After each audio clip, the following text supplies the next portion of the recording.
While casseroles might have their roots in the United States, also here in Germany, we have traditional dishes prepared in the oven, both sweet and savory. We're gonna start this video with a classic dish, and this is Rosenkohlauflauf. To make this one, you need boiled potato cubes, Brussels sprouts, sauce, and cheese. The sauce is made with butter, onions, and flour, as well as cream and vegetable broth mixed together.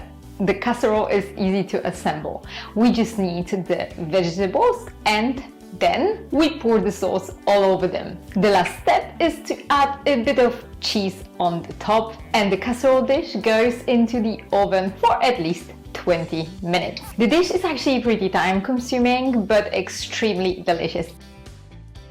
Griesauflauf is perfect for this time of the year. It is a Semolina and Quark casserole, and it reminds a bit of the cheesecake. The batter is made with egg, Quark, so the German's farmer cheese, similar to cream cheese, semolina, sugar, and baking powder. Now you're gonna need to mix the dough with a bit of apple slices, and then put the rest of the apple slices on the top of the dish. This has a sour and sweet taste and also nice and creamy consistency. I really did eat it straight from the casserole.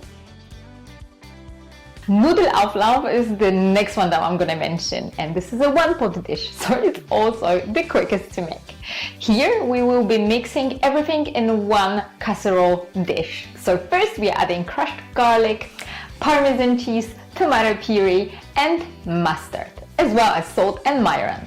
Then we add the cream and the broth to it and combine all the ingredients with a whisk. Now it's the time to add the ham cubes and uncooked pasta. I am using here macaroni, and on the top I'm also adding some cheese. You need to put this dish in the oven for at least 35 minutes. This actually turned out great, moist, but not too saucy. So next time I will be for sure adding a bit more sauce. Nevertheless, the taste of this was amazing. But well, what doesn't taste great with a cream? Kirschenmichel is another one that I've already showed you before.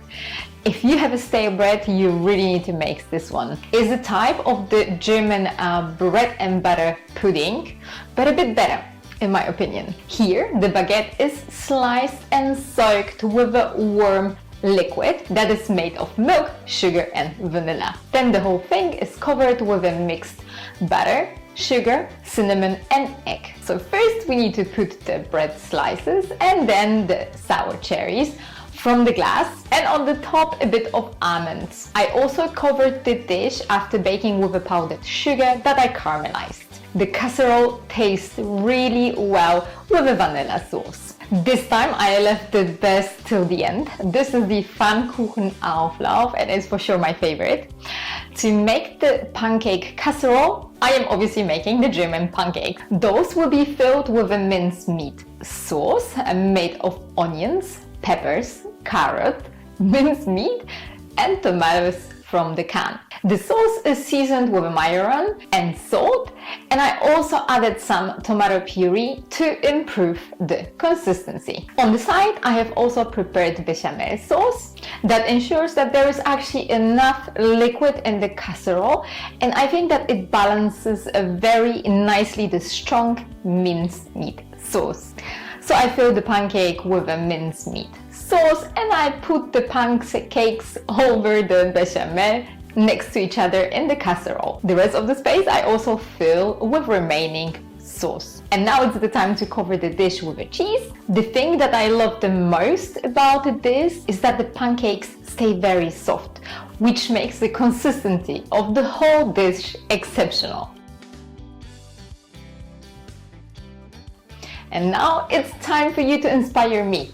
And let me know in the comments down below what is your favorite casserole. Thanks for watching, stay safe and healthy.